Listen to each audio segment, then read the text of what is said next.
네, 여러분 만나서 반갑습니다. 저는 시장이 알려주는 매매 타이밍을 포착하는 주식 신호등 최진혁 대표입니다. 매주 목요일 이른 아침, 이른 새벽이라고 표현해도 될까요? 여러분들을 만나고 있는데 한 주는 이번 주 한 주는 어떻게 보내셨는지요? 제가 지금 차트를 보고 있는데 이 차트만 봤을 때 이 주식 시장에서만큼은 그래도 그렇게 맘 편하게 웃을 수만은 없었던 그런 한 주인 것 같아요. 지금 바로 제가 차트를 열어서 왜 그런지 한번 같이 보시면 음봉이 되게 많아요. 그쵸? 이 코스피 일봉인데 음봉이 지금 1, 2, 3, 4, 5, 6, 7, 8 거래일째 음봉이 지속되고 있습니다. 이렇게 음봉이 지속되면요. 오늘만 봤을 때도 이렇게 보시면 오늘 이렇게 음봉인데 상승 중이거든요. 현재까지는. 그러니까 0.18% 전일 대비해서 상승 중인데 시작 대비해서 하락을 하고 있다는 얘기잖아요. 그렇죠? 자, 어쨌든 내가 이때 사건, 언제 사건 간에 내가 지금 산 가격보다 시간이 지나면서 하락하고 있다라는 거는 상당히 스트레스를 받을 만한 그런 대목이다 볼 수 있습니다. 차후에 좀 이따가 제가 이 차트 관련해서 기술적인 분석들은 좀 더 해드리겠습니다. 일단 제가 준비한 내용을 좀 보시면, 자, 한 주간 증시 포인트 정리라고 해서 결국에 베어마켓 랠리였나? 이런 얘기를 제가 꺼내 들었습니다. 자, 이는 지난주에도 제가 한 주간 증시 포인트 정리라고 하면서 베어마켓 랠리일까?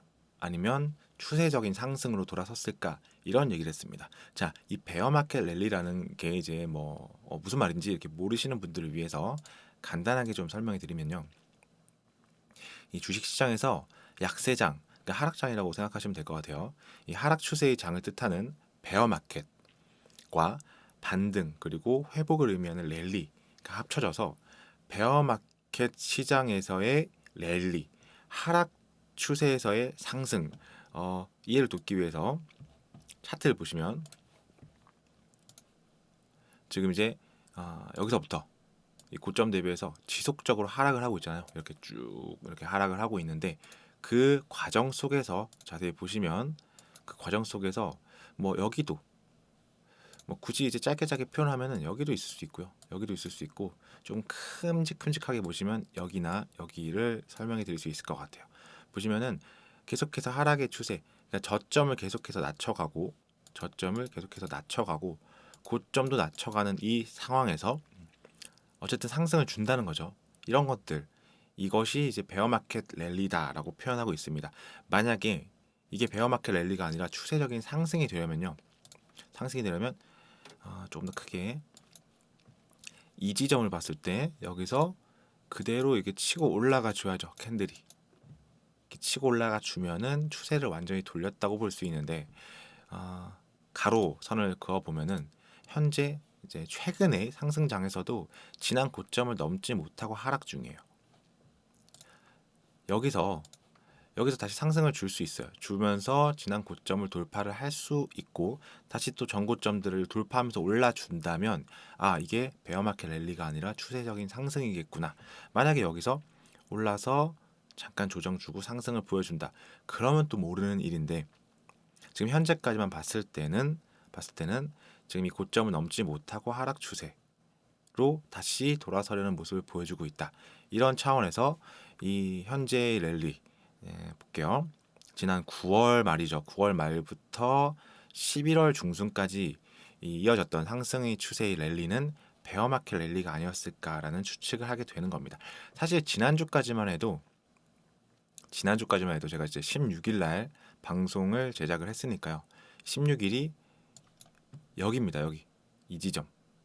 그리고 17일 목요일 날 방송했을 때 이렇게 하락해서 5일선 이탈했는데 저는 이제 방송을 17일 날 새벽에 방송이 나가야 되니까 전날에 최대한 늦게 자료들을 수집해서 반영을 최대한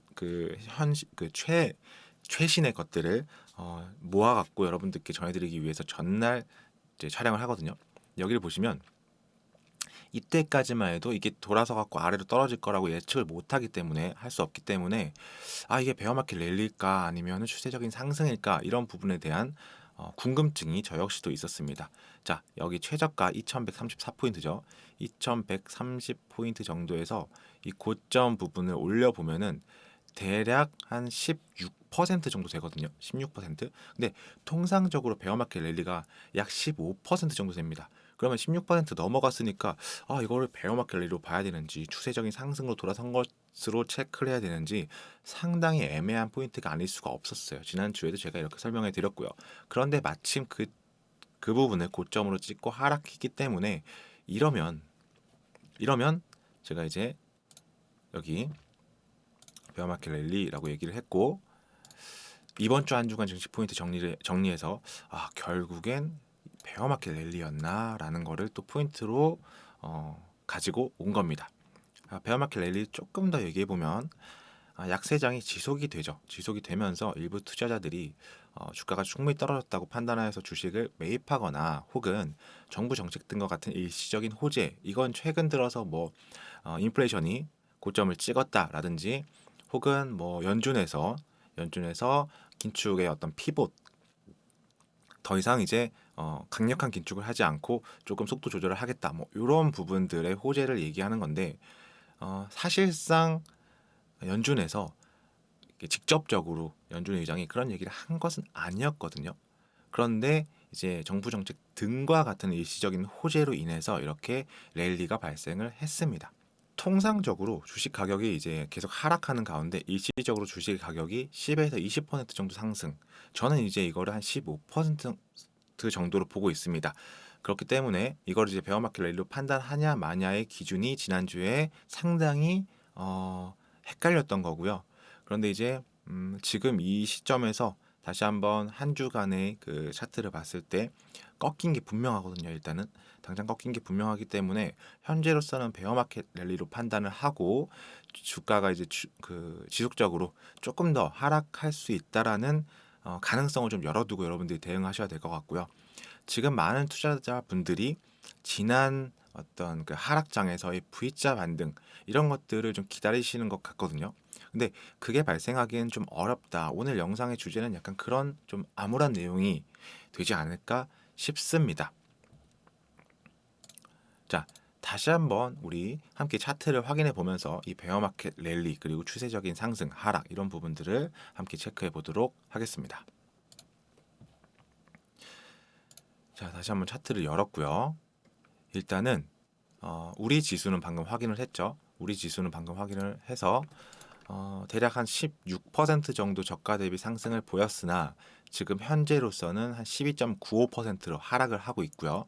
자, 이 하락, 그러니까 지금 12% 저가 대비 오른 거 이런 부분들은 베어마켓 랠리 기준 15%, 20% 이런 것들을 이제 둘째 치고라도 지금 보시면 이렇게 베어마켓 랠리 상승을 할 때 이 지점은 추가적으로 이 전저점보다 하락했기 때문에 분명히 베어마켓 랠리죠. 자, 이 지점에서는 우리가 보세요. 베어마켓 랠리 도중에 이렇게 꺾이는 건 없습니다. 랠리 도중 꺾이는 건 없는데 지금 이 부분을 보시면 아직 랠리가 끝나지 않았다라고 주장하시는 분들도 있을 수 있기 때문에 지금 올라가다가 하락을 보여줬죠. 이러면은 이제 랠리가 일단은 꺾였다라고 보시면 될 것 같습니다.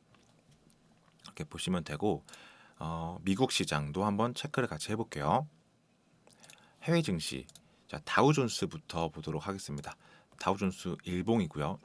자 애매한 부분, 조금 애매한 부분, 다우지수는 지금 이제 전저점에 거의 근접을 했어요. 전고점에 거의 근접을 한 상태입니다. 그리고 저점 대비해서도 지금 현재 기준, 지난주 기준으로 한 17.3% 정도 되는데 현재의 기준으로는 자 여기가 28,600선이니까요. 여기서 쭉 올려보면 현재 기준으로는 거의 19% 정도 됩니다. 자 그러면 베어마켓 랠리를 제 기준으로 15%를 볼 것이냐 아니면 아까 어떤 그 기사에서 적혀 있던 것처럼 10에서 20% 이렇게 좀 더 광범위하게 볼 것이냐. 그러면 이 미국 시장 그 다우 지수를 봤을 때는 아직 베어마켓 랠리가 끝나지 않은, 만약에 이 부분을 넘어서서 전고점까지 돌파를 해준다라고 하면은 또 몰라요. 어떻게 될지 모르는 거죠. 자, 그리고 나스닥 지수도 한번 보도록 하겠습니다. 자, 나스닥 지수 같은 경우는 조금 다르게 움직이죠. 어, 다시 한번 체크를 한번 해보도록 하겠습니다. 체크해 보면은 이 전저점이 만 한 90포인트 정도 됩니다. 그래서 만 90포인트 정도에서 현재 만 170선까지 올려보면은 지금 이제 11.2% 11.2% 이제 이 부분이 만약에 베어마켓 랠리라고 했을 때 약간 좀 이렇게 뭐 그림상 그렇게 예뻐 보이진 않는 상승이지만 어쨌든 이 부분을 찍고 다시 하락을 했다가 뭐 어제 양봉을 보여주긴 했습니다만 어쨌든 한 11.2% 정도기 때문에 지금 이제 뭐 좀 더 오르더라도 그거를 베어마켓 랠리로 치부할 수 있는 거고 우리가 여기서 좀 더 오르면 그것을 베어마켓 랠리로 볼 수 있는데 포인트는 이제 15%를 훌쩍 넘어서고 20%를 훌쩍 넘어서는 그런 모습을 보여줘야 아 이게 좀 추세적인 상승인가라고 해볼 수 있는 거죠. 여러분들이 매매를 하시면서 조금 이제 체크하셔야 되는 부분들이 뭐냐면 하락했다고 매수를 하지 않으셨으면 좋겠어요. 갑자기 이제 주식 기본 강의를 하는 것 같은데 하락했을 때 매매하는 게 아니라 돌파하는 것을 확인하고 사는 습관을 꼭 들이셨으면 좋겠습니다. 갑자기 자 다시 국내 지수 한번 보도록 할게요. 코스피 지수 볼게요. 코스피 지수를 보시면 뭐 반 정도만 이렇게 당겨 보겠습니다. 이렇게 자 그러면은 고점 3,300포인트 거래량도 엄청 많죠. 이때 이제 정말 많은 분들이 매수를 했다라는 얘기예요. 거래량이 이렇게 많은 거는 자 꼭 고점에선 거래량이 터집니다. 그것도 잘 유념해 두시고요. 자 여기서 이제 매매를 합니다. 매매했는데 굉장히 많이 하락을 하죠. 이렇게 보도록 하겠습니다. 이렇게 굉장히 많이 하락을 해서 이거 지금 저점 아니야? 3,100, 3,300포인트에서 10%나 빠진 거니까 이렇게 매수를 했다간 이렇게 이런 어떤 다시 한번 추가적으로 하락하는 모습. 자, 여기 저점 아니야? 2,900? 3,000포인트도 깼네. 이거 사야 되는 거 아니야? 라고 매수를 했는데 여기서 이렇게 여기서 사고 뭐 여기서 샀다고 치고 이 부분에서 사고 하락해서 우리가 추가 매수를 했습니다. 만약에 그러면 평균 단가가 한 반 정도 되죠. 그러면 여기서 이제 수익이 났다고 이 부분에서 팔 수 있는 사람이 얼마나 될까요? 더 오를 거야라는 욕심 이런 부분들이 있기 때문에 다시 하락을 했을 때 어떡하지? 또 물을 타면 이 정도 상승을 하면은 이제 본전도 안 오기 시작하는 거예요. 그런데 또 이렇게 박스권 하다가 큰 폭의 하락. 와, 2,500포인트? 야, 여기서는 사야지. 이렇게 생각하시고 또 매수를 하고 그렇게 이제 지속적으로 이렇게 하락을 계속해서 보여주는 거죠. 우리가 확실하게 추세를 돌리고 상승하는 그러니까 이제 여기까지는 그런 모습이 전혀 아니죠. 이 끝까지 이 고점 대비해서 지금 현재 포인트까지도 뭔가 이제 주식 시장이 확실하게 돌아서고 정말 추세를 돌렸다라고 말할 법한 그러한 상황은 아직까지도 벌어지지 않았기 때문에 제가 그렇게 계속해서 지속적으로 여러분들께 조심해야 된다. 큰 어떤 금액, 큰 비중으로 매매를 하는 건 좀 삼가야 된다. 이렇게 해서 지속적으로 설명해 드리고 있는 겁니다. 그러니까 여러분들이 저가 매수라고 하는 것은 현재의 어떤 추세적인 하락, 이게 끝나지 않은, 확인되지 않은 이런 시장에서는 절대로 해서는 안 되는 부분이다. 상승 추세에서는 상관없어요. 상승 추세, 그러니까 뭐 이런 부분 있죠. 이런 상승 추세가 꺾이지 않은 상황에서는 좀 하락한 것 같은데라고 해서 사도 매수를 해도 추세적인 게 꺾이지 않았다. 그러면은 다시 한번 우리에게 수익의 기회를 주는 겁니다. 상승 추세에서는 말이죠. 근데 이런 하락 추세에서는 저가 매수는 그 아래에 또 뭐 지하 1층, 지하 2층, 지하 3층, 지하 4층, 지하 5층 뭐 이런 식으로 지속적으로 하락하기 때문에 저가 매수는 좀 삼가야 된다. 이런 어떤 아주 기본적인 주식에 대한 기본 매매 강의 잠시 해드렸고요. 자 시간이 지금 한 15분 정도 지났는데 여러분들 이제 제가 이러한 얘기들 뭐 교육들 저희 밑에 보시면은 이제 QR 코드를 찍을 수 있는 창이 있죠. 그 주식신호등 최진영 입장 옆에 거기를 이제 여러분의 핸드폰 카메라로 촬영 누를 필요까지도 없어요. 그냥 카메라 켜신 다음에 이렇게 딱 비추시면은 오픈 채팅방으로 이동합니다. 그럼 제가 여러분들 이제 들어와 갖고 카톡 계속 울리고 이러면 좀 귀찮을 수 있으니까 그런 것도 안 합니다. 그냥 하루에 한 2번 정도 장 시작하고 마감했을 때 시황을 전해 드려요. 자, 그리고 앞으로 만약에 이대로 저는 이제 박스권을 예상합니다. 이따가 설명해 드릴게요. 박스권으로 지속되게 되면은 이제는 지수를 볼 필요도 없어요. 종목, 업종 이런 부분들에 집중을 해야 되는 타이밍이 오거든요. 그때는 제가 여러분들 여러 이제 어떤 카톡들 드리면서 이 종목 보세요. 뭐 업종 이런 거 확인하셔야 됩니다. 좀 귀찮게 해드릴 건데 지금 현재는 일단은 시황 위주로 드리고 있으니까 여러분들 꼭 들어오셔갖고 지금 어떤 시장에 대한 그 시황 들으시고 그러면 매매하는데 분명히 도움이 되실 거예요. 자, 꼭 들어오셔갖고 함께 해주셨으면 좋겠고 어떤 뭐 금액 돈을 내고 이런 거 일절 없습니다. 무료로 진행되고 있으니까 들어오셔갖고 함께 해주셨으면 좋겠습니다. 자, 참고로 우리 그 들어오셨을 때 비밀번호 입장 코드가 이제 설정이 되어 있는데 입장 코드는 현재 3000 3000 뭐 당장 이제 뭐 오지는 않을 것 같긴 한데 코스피 3000 다시 탈환하자는 어떤 그런 의미를 담아갖고 3000이라고 이제 해놨으니까 여러분들 3000 누르고 들어오셔서 제가 드리는 시황 받아보시기를 바라겠습니다. 그러면 잠시 안내해드리고 여러분들 커피 한 잔, 차 한 잔, 물 한 모금 마시면서 안내 방송 봐주시면 감사하겠습니다. 잠시 후에 뵐게요. 아직도 주식 투자를 혼자 외롭게 하고 계신가요? 뭐 수익이 나면 상관없지만 그렇지 않다면 혼자 고군분투하지 마시고 저 주식신호등 최진혁 대표가 알려드리는 시황을 실시간으로 받아보세요. 2022년 내내 하락했던 긴 추세의 하락장을 정확히 체크해서 전해드렸고 최근 2번의 큰 기술적 반등의 고점까지 정확히 체크해서 전해드렸습니다. 지금 바로 화면의 QR코드를 핸드폰 카메라로 비추어 보세요. 바로 주식신호등 오픈 채팅방으로 이동됩니다. 어서 들어오세요. 기다리고 있겠습니다. 네, 여러분들 차 한잔 하고 계신가요? 저도 돌아왔습니다.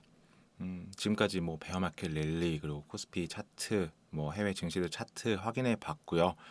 자, 그러면 지금 현재 어떤 주식 시장과 별개로 사실 뭐 별개는 아니지만 그래도 이제 뭐 분석상 글로벌 경제 상황에 대해서도 지난 시간에 한번 다뤄봤는데 다시 한번 짧게 공부를 해보도록 하겠습니다.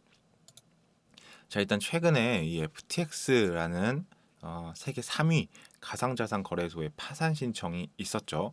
부채만 뭐 최대 66조 원, 뭐 말이 66조 이게 쉽게 우리가 얘기를 이제 하지만 상상도 되지 않는 어떤 그런 금액입니다. 엄청난 금액이죠. 자, 아무튼 이제 이번 FTX 파산 신청으로 인해서 급락을 했죠. 비트코인도 급락을 했고 뭐 최근에 알트코인들 위주로 엄청난 급등들이 나오긴 했으나 이제 지난 어떤 뭐 몇 달 전의 가격이랑 비교해 보면은 여전히 엄청난 하락인 것만은 분명합니다. 그리고 정작 좀 메이저 코인들 있죠. 제가 이제 비트코인, 알트코인 이렇게 얘기하는 거 혹시 모르시는 분들을 위해서 비트코인 시장에 여러 가지 코인들이 있거든요.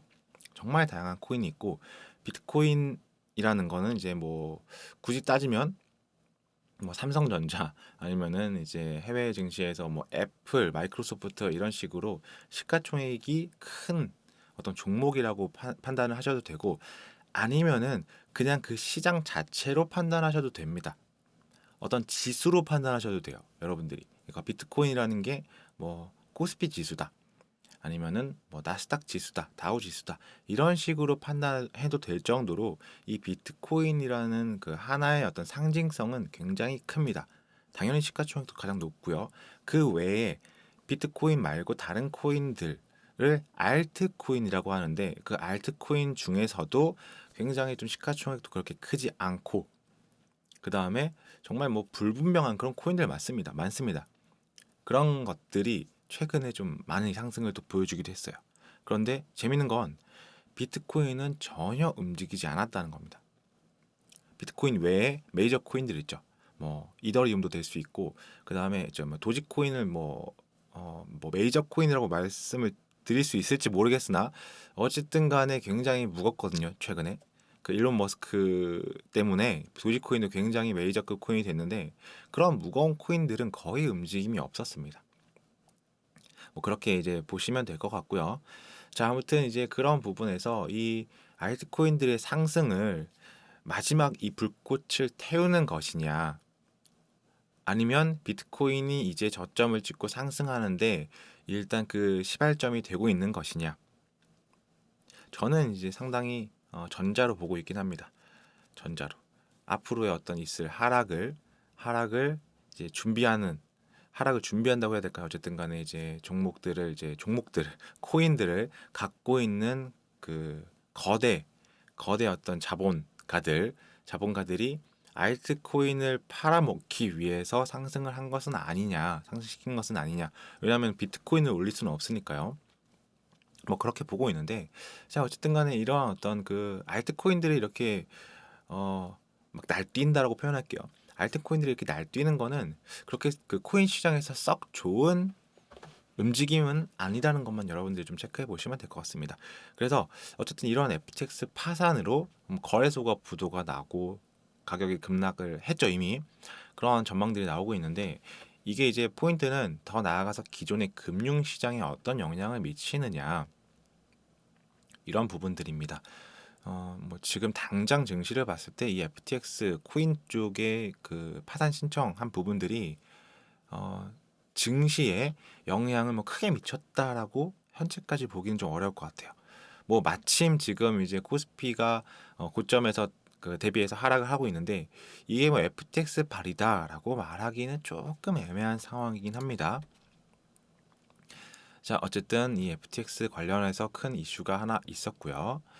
자, 근데 이제 뭐 바이낸스 CEO, 세계 1위 바이낸스라는 거래소의 CEO가 뭐 영향이 서서히 줄어들 것이다, 회복 기금을 마련 중이다, 이런 얘기를 하면서 또 계속해서 처음에 FTX 사태가 터지고 나서 엄청나게 하락을 했거든요. 근데 그 하락이 딱 멈추는 그런 계기가 되기는 했습니다. 자, 5년쯤 지나서 이때를 돌아보면 그 가상화폐 산업이 더 강해졌다고 보게 될 것이다, 이렇게 얘기를 했는데 5년이라.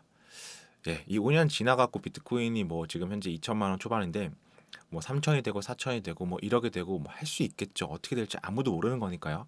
근데 그 5년이라는 기간을 버틸 수가 있느냐? 뭐 향후 당장 1년 동안 비트코인이 뭐 1천만 원이 되고 500만 원이 되고 만약에 그렇게 된다면 이를 버틸 수가 있을 것이냐? 이런 부분들에 대한 생각들은 조금 해볼 필요가 있을 것 같습니다. 자, 그리고 이런 이슈도 있었죠. 빅테크 시대가 저무나 뭐 지난주에만 2만 명이 해고되었다. 자, 미국의 주요 빅테크 기업들, 연이은 인원 감축. 자, 빅테크 기업이라고 하면은 뒤에 나오겠지만 뭐 애플이라든지 뭐 페이스북, 메타 이런 것들로 이제 여러분들이 체크를 하시면 되는데, 우리나라로 따지면 뭐 카카오나 네이버 이런 것들 생각하시면 될 것 같아요. 자, 어쨌든 미국의 주요 빅테크 기업들이 지난주에만 2만 명의 직원을 해고를 했죠. 자, 이 해고를 왜 했느냐 한번 알아볼게요.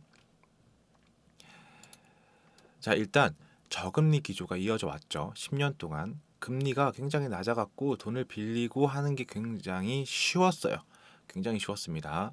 그 정도 이자면 내가 갚을 수 있어.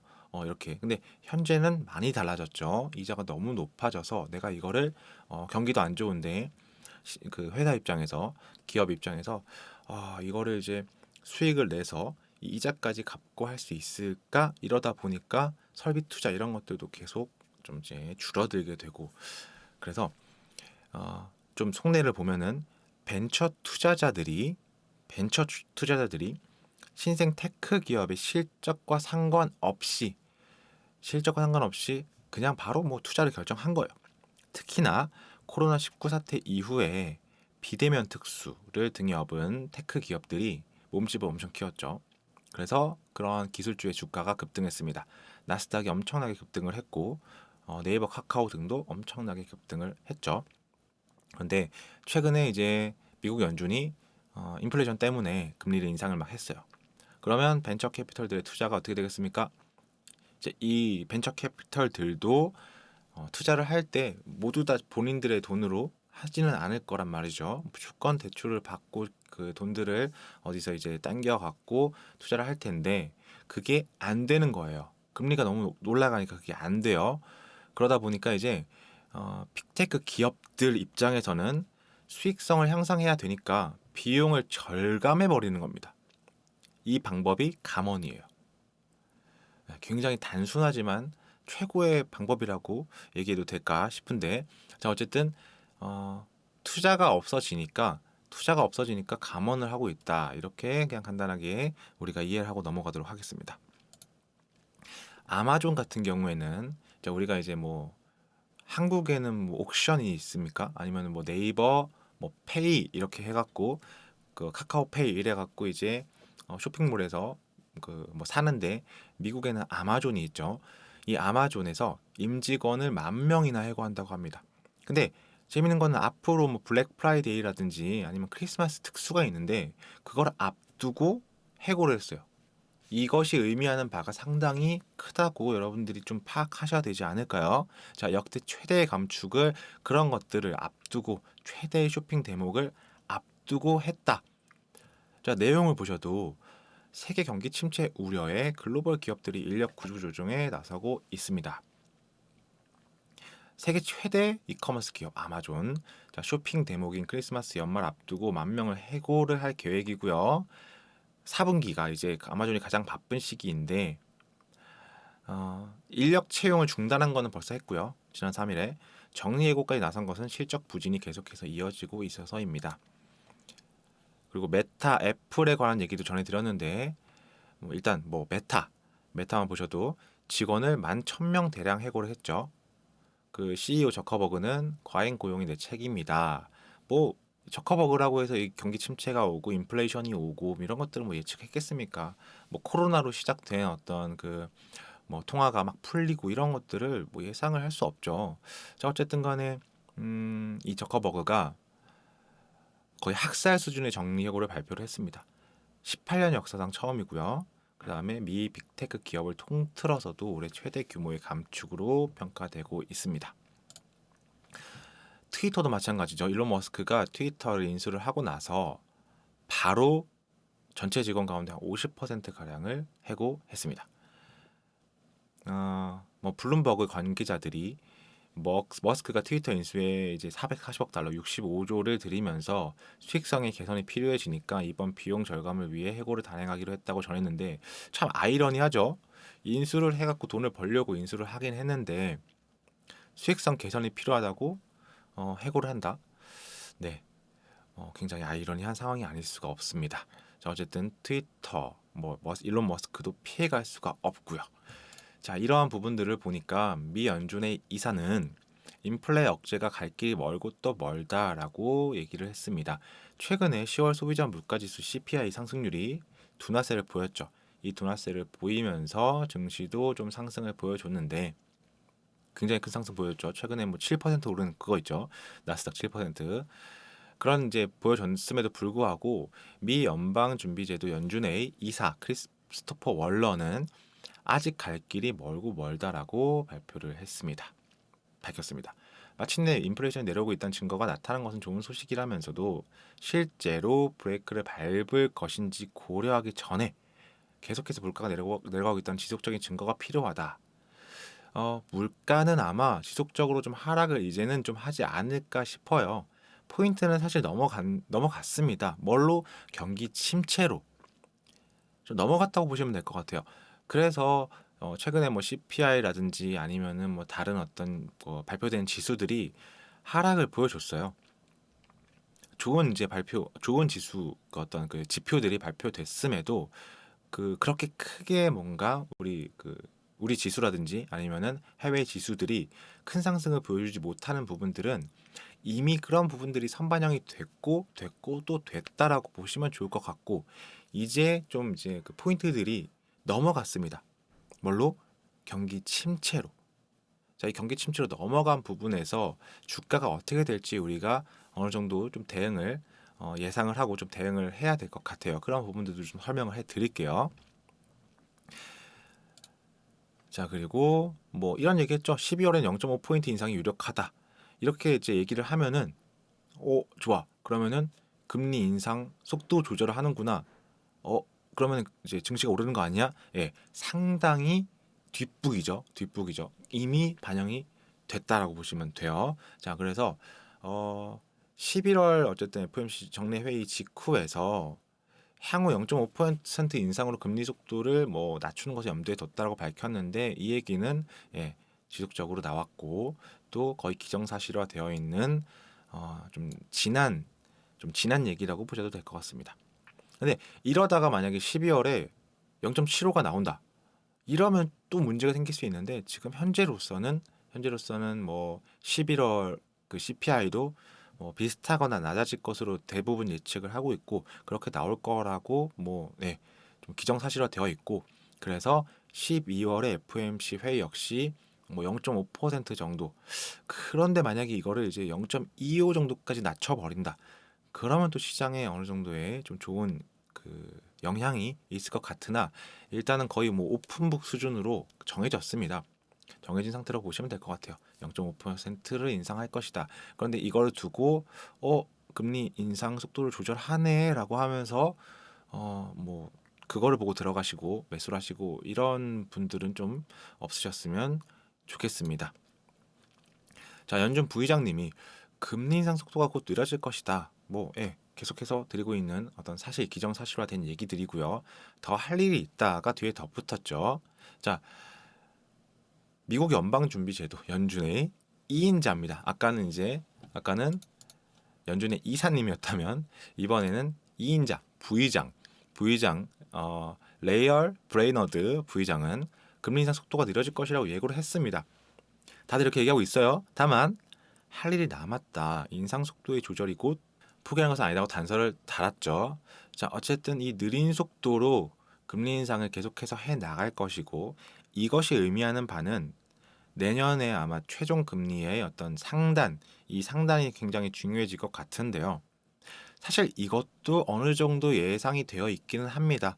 갑자기 정말 6%, 7%가 현실화되지 않는 한, 이렇게 이런 것들이 현실화가 되려면 또 이 CPI라든지 인플레이션의 지표들이 어, 눈에 띄게 하락하는 것이 아니라 굉장히 오른 상태에서 좀 유지가 되는 모습들이라든지, 아니면 정말 위험하지만 더 상승하는 그런 모습을 보여줘야 될 것 같고요. 일단은 지금 현재의 상황으로 봤을 때는 인플레이션은 하락하고 있는 것이 분명하고, 연준에서도 속도를 조절한다고 얘기를 했고, 금리의 상단은 이제 곧 11월 FOMC 의사록도 발표가 되겠지만, 거기서 어떤 얘기를 했느냐 이런 것도 중요하겠죠. 그런데 계속해서 이제 뭐 연준의 의장이라든지 아니면은 이제 뭐 연준의 어떤 임원들이 얘기하는 바는 나오는 지표들을 꾸준히 추적하고 확인하겠다, 이런 얘기들을 하고 있습니다. 자, 다시 한번 얘기하지만 뭐 12월 그리고 내년 1월 이런 CPI 이런 것들이 뭐 갑자기 폭등을 한다거나 이런 부분들만 아니면 속도 조절 기정사실화 되어 있고요. 그 다음에 뭐 금리 상단도 5% 정도. 이제 최근에 이제 뭐 매파에서 7%까지도 얘기를 하긴 했습니다만, 그리고 뭐 안타깝게도 그분이 하는 얘기가 거의 다 맞긴 했습니다만, 단서가 있죠. 그 전제가 있죠. 지표들이 뭐 폭등을 한다. 아니면은 오른 상태에서 안 빠지고 이제 금리를 한 5% 정도까지 맞춰놨는데 이제 그걸로 유지를 하고 있는데 인플레이션이 안 꺾이고 유지가 되고 있으면, 그때는 정말 금리의 상단을 5.5, 6, 6.57 이렇게 올릴 필요도 있겠죠. 하지만 보시면 인플레 고점이 지났나 이런 뉴스들이 계속해서 또 나오고 있습니다. 하회했다, 낮았다, 이런 어떤 생산자 물가 지수 PPI도 낮아지고 현재는 이러한 상태가 분명합니다. 자, 제가 또 이제 그 국내 경제 상황에 대해서 얘기하기 전에 제가 또 시장이 알려주는 매매 타이밍을 포착하는 주식신호등 최진혁 대표의 오픈 채팅방 안내를 또 해드려야 될 것 같아요. 오른쪽 QR 코드를 여러분들 핸드폰 카메라 여서서 이렇게 비춰보시면 바로 이동을 하고요. 코스피 지수 다시 한번 3,000을 갔으면 좋겠다라는 기원을 담아서 3000 입장 코드 누르시고 들어오시면 됩니다. 많은 얘기를 전해드리기보단 지금 현재로서는 많은 얘기보다는 시황에 대해서 전해드리고 있고요. 뭐 오전에 시작했을 때 장 시작하고 뭐 1시간 정도 지나갔고 어느 정도 이제 시장을 반영하는 걸 보고 그다음에 전해드리고 있고요. 그다음에 장 마감했을 때 한 번 더 전해드리고 있습니다. 향후에 시장이 제가 예측한 대로 예상한 대로 박스권으로 흘러가고 종목별 업종별 더 이상 뭐 시장에 대한 부분들을 체크를 하지 않고 종목과 업종 이런 것들만 보게 봐야 되는 시장이 오면 그때는 여러분들께 많은 얘기들 종목들 업종들 관한 많은 얘기들을 전해드릴 텐데 현재까지 아직은 조금 조심해야 되기 때문에 조금만 더 우리 시황에 집중하는 걸로 해보도록 하겠습니다. 어쨌든 이러한 내용들을 받아 보시려면 여러분들 지금 바로 QR코드 이렇게 핸드폰 스캔 카메라 촬영까지 안 누르셔도 된다고 얘기해 드리고 있어요. 그냥 딱 비추시면 바로 이동할 거예요. 안 되시는 분들은 카카오톡에서 검색 주식 신호등 최진혁 검색하시면 나오니까 들어오시면 될 것 같습니다.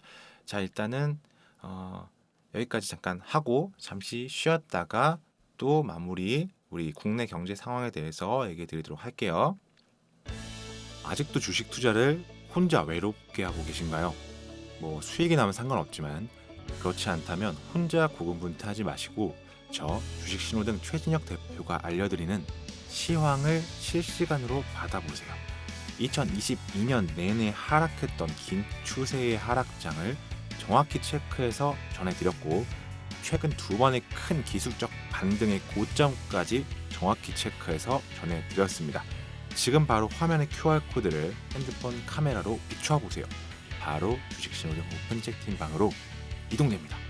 어서 들어오세요. 기다리고 있겠습니다. 네, 여러분들 잘들 조심히 들어오고 계시죠? 저는 차 한잔 하고 왔습니다. 그러면은 이제 남은 시간이 약 10분 정도 되는데요. 그동안 이제 제가 이제 뭐 글로벌 관련해서만 얘기를 하고 그 다음에 증시 관련해서 얘기를 했는데 국내 경제 상황에 대해서 가장 최신의 어떤 그 자료를 바탕으로 한번 설명을 드릴 테니까 주목해 주시면 좋을 것 같아요. 자, 일단 경기 침체에 국내 대기업 재고 자산이 165조라고 합니다. 작년 말을 비교해 봤을 때 재고가 36%가 증가를 했습니다. 22일 그러니까 촬영일 기준으로 전날이고요. 여러분들이 이제 이 영상을 보시는 게 24일일 테니까 바로 이틀밖에 안 된 따끈따끈한 뉴스입니다. 뭐 기업 분석 연구소에 따르면 매출 기준 상위 500대 기업 가운데 재고 자산을 공시한 195개. 그걸 이제 체크를 해봤대요. 체크를 해봤더니 재고 자산이 무려 165조 4,432억 원으로 집계가 됐다고 하고요. 이게 작년 말 대비했을 때 36%나 증가를 한 거예요. 재고가 늘었다. 네, 안 팔린다. 이렇게 보시면 되고 여러분들이 이거를 좀 이렇게 딱 쉽게 딱 와닿게 느낄 수 있는 게 어떤 게 있냐면 자동차 생각하시면 될 것 같아요.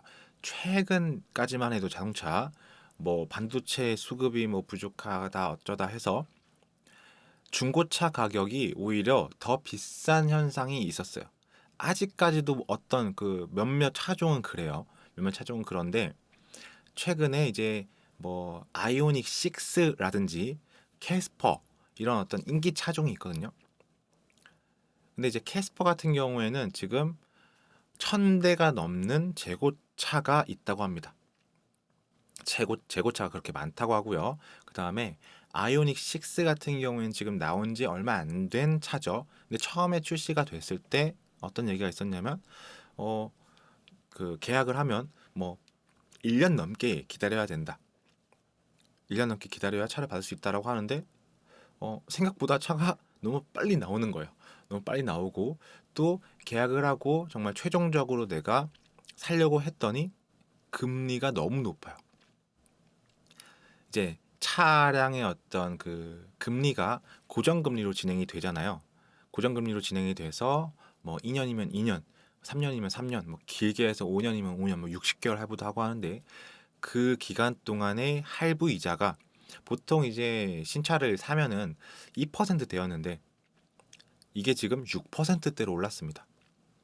그러니까 차량 업계에서도 그다음에 캐피탈 업체에서도 그 고정금리로 진행해야 되니까 미래의 어떤 금리 상황들을 어느 정도 반영을 해갖고 예측을 해서 한단 말이죠. 그러면은 이제 6% 정도 뭐 더 오를 수도 있겠죠.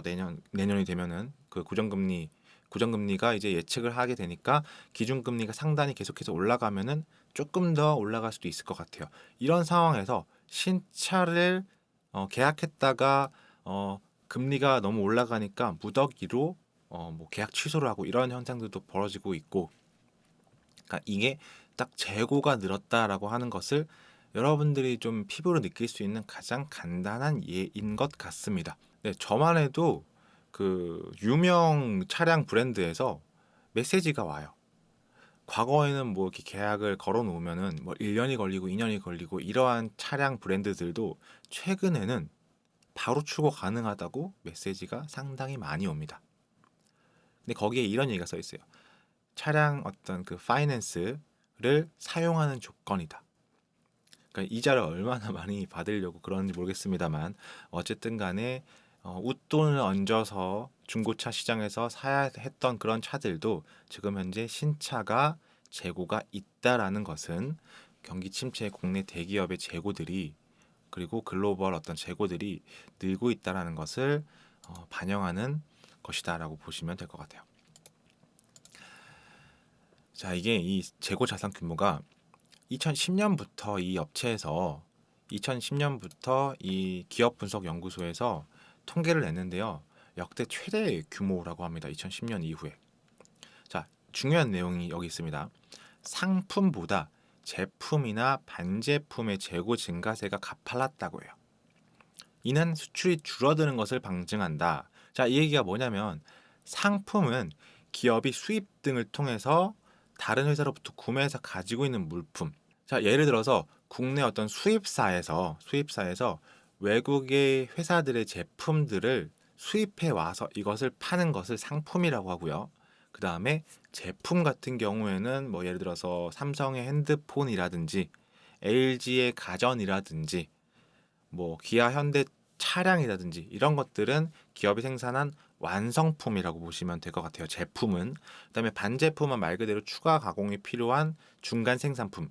그러니까 반제품을 만들어서 다른 기업에다가 주는데 그 다른 기업이 완성을 하겠죠. 가공을 해서. 근데 이거를 어디다 하겠습니까? 해외에다 하겠죠. 해외에다가 보통은. 자, 그렇기 때문에 여기 보시면 상품보다 제품이나 반제품의 재고 증가세가 가팔랐다라는 얘기는 그만큼 우리 기업에서 생산한 완성품, 이 제품들이 수출이 되고 있지 않다. 수출이 안 되고 계속해서 창고에 쌓이고 있다. 이렇게 보시면 됩니다. 자, 이걸 업종별로 한번 보도록 할게요. 업종별로 보시면 석유 화학 같은 경우에 20조, 작년 말에 20조였는데 3분기 말 29조. 그래서 45%나 증가를 했어요. 자, 이 석유 화학이라고 하면은 이 그림만 이렇게 글씨만 봤을 때는 뭐 기름값을 얘기하는 건가 뭐 이렇게 이제 생각하시는 분들도 혹시 있을까봐 제가 간단하게 이제 얘기해 드리면은 여러분들 지금 보고 계신 주변의 어떤 모든 것들이 석유 화학이라고 보셔도 될 것 같아요. 이제 뭐 플라스틱을 만든다거나 아니면은 이런 옷들 섬유를 만든다거나, 네, 뭐 고무 이런 어떤 그런 것들을 만든다거나 뭐 정말 여러 가지 있죠. 그런 것들이 다 석유 화학이라고 보시면 됩니다. 그래서 이런 어떤 석유 화학 업종의 재고 자산도 는다라는 것은 정말 뭐 생필품 관련된 것들도 재고가 늘고 있다. 이렇게도 체크를 해볼 수가 있겠죠. 그래서 뭐 LG화학 같은 경우에는 7조 정도의 재고가 있고 SK이노베이션은 6조 정도의 재고가 있다고 나오고 있습니다. 자, IT 전기전자 업종도 안 볼 수가 없죠. 왜냐하면 코스피 지수의 시총 상위 종목의 1위, 2위가 현재 뭐 삼성전자, SK하이닉스인 만큼 IT 전기전자는 이제 또 증시에도 상당히 큰 영향을 미치고 있는데 업종의 재고, IT 전기전자 업종의 재고가 가장 많이 늘었다고 합니다. 그래서 작년 말 40조에서 올해 말 58조로 18조 정도가 늘었어요. 퍼센테이지로 따지면은 석유화학이 45%, 그다음에 IT 전기전자가 44%인데 금액으로 따지면 18조나 되는 겁니다. 석유화학은 9조. 네, 이렇게. 그래서 삼성전자, SK하이닉스 보시면 재고가 작년 말보다 42.6% 그리고 174.7%. 이게 지금 제가 뉴스를 제대로 옮긴 게 맞죠? 174%요. 와, 정말 엄청난 재고가 남았네요. 자, 그리고 자동차 업종 제가 아까 잠깐 설명해 드렸는데 자동차 업종 역시도 작년 말에 18조에서 3분기 말 현재 22조로 4조 2천억 원, 23%나 증가를 했습니다. 현대차 24% 증가했다고 하고요. 기아차 15% 증가했다고 해요. 자, 뭐 그 중고차 시장에서 가격이 더 오르고 신차가 안 나오고 이런 것들과 지금 이 뉴스를 보면 어떻습니까? 네, 서서히 이제 중고차 가격이라든지 그다음에 뭐 차테크라고 해서 신차를 사갖고 비싼 값에 중고차로 파는 뭐 그런 부분들도 최근에 이제 좀 성행을 했었는데 그런 것들은 이제 뭐 아예 끝났다고 보시면 될 것 같고 당연히 타이어 관련해서도 재고 자산 증가율이 이렇게 40%를 넘어설 정도로 뭐 비슷하게 또 연결이 되겠죠. 자, 그렇다면 인플레이션이 하락이 주가 상승으로 연결이 될 것이냐? 지금까지 인플레이션이 상승을 해서 금리가 오르고 뭐 이래 갖고 뭐 주가가 하락했다면 앞으로 인플레이션이 하락하고 있으니까 주가가 상승할 것이다. 이렇게 예측을 하시면 안 되는 것이 현 상황에서는 인플레이션이 떨어지면 경기가 안 좋다고 봐야 할 것이고요. 그동안 인플레이션이 오르고 금리가 올라서 주가가 하락했다. 그러면은 주가가 상승할 것이냐 이제는. 자, 만약에 금리가 떨어졌는데 그보다 경제 성장률이라든지 기업이익 증가율이 더 떨어지면 주가가 오를 수가 없고요. 자, 이것은 내년에 세계적인 경기 침체가 올 것이라는 것. 이게 기정사실화되어 있는 것에서 어느 정도 예측을 해볼 수가 있습니다. 자, 시간 관계상 마지막으로 지난 하락에는 V자 반등이 있었죠. 코로나만 해도 자, 차트를 보시면 이게 코스피 주봉인데요. 여기를 보시면 V자 반등이 나왔죠. 이렇게 V자 반등. 그럼 여기서 V자 반등이 나올 것이냐 이런 부분들을 얘기하는 겁니다. 자, 지난 하락에는 V자 반등이 있었죠, 분명히. 하지만 그때는 정책, 통화 정책이라는 강력한 무기가 있었습니다. 현재는 그게 불가능한 상황이죠. 왜? 높은 인플레이션으로 인해서 더 이상 돈을 풀 수가 없는 상황입니다.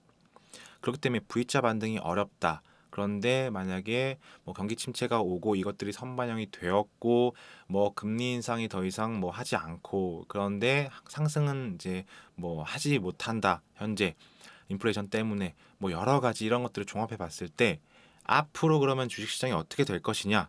어떻게 될 것이냐? 네, 박스권 장세. 그렇다면 업종과 종목에 집중할 때가 오고 있다. 여기까지 하고 오늘 제가 준비한 내용은 여기까지 하고 마무리하도록 하겠습니다. 그러면은 다음 시간 그리고 그 다음 시간에 제가 이제 업종과 종목에 집중할 때에 대해서 더 설명해 드리고 그런 것들 얘기해 드릴 시장이 좀 분명하게 확실하게 좀 왔으면 하는 바람을 담아서 인사드리도록 하겠습니다. 저는 지금까지 시장이 알려주는 매매 타이밍을 포착하는 주식신호등 최진혁 대표였습니다. 다음 시간에 뵙겠습니다. 감사합니다.